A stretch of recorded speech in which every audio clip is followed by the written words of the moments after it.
भगवान हो ठाकुर जी।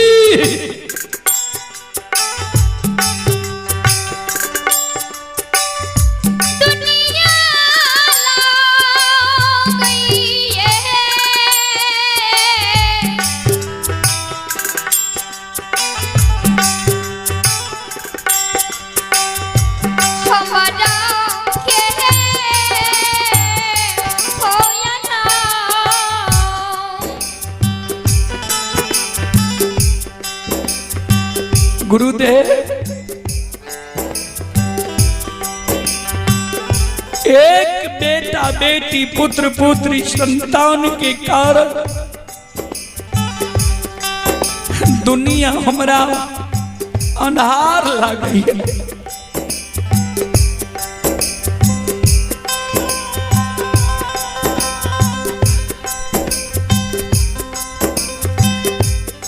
भगवान धन संपत्ति अक्षमित में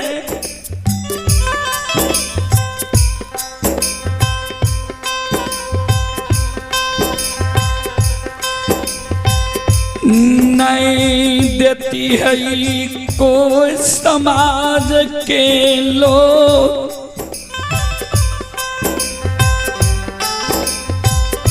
उल्लाहन पराग नहीं देती है।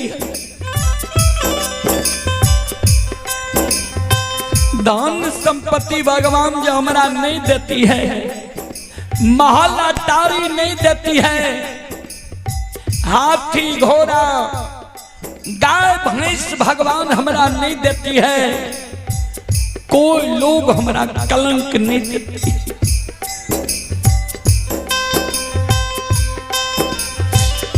बेटा के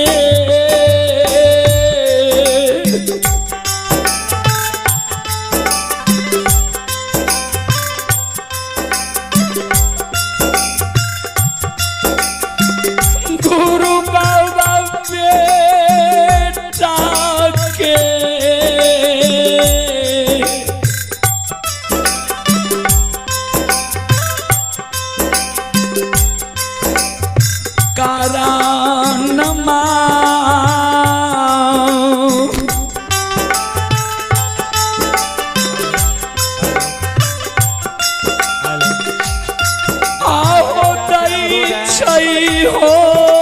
करके भोजन बन गया है, भोजन कर लीजिए। ग्रामीण भगतिया मंडली से अनुरोध है, कृपया समय से भोजन कर लें, भोजन बन गया है। ग्रामीण भगतिया से अनुरोध है कि आइए भोजन कर लीजिए। गुरु बाबा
सबके उल्लाह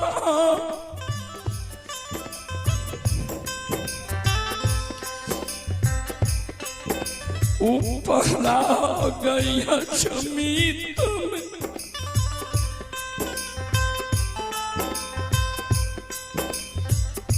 साल जाए गुरुदेव सबके उल्हान उपराग हम सह लै छियै आंगन में जे गोतनी बजनिया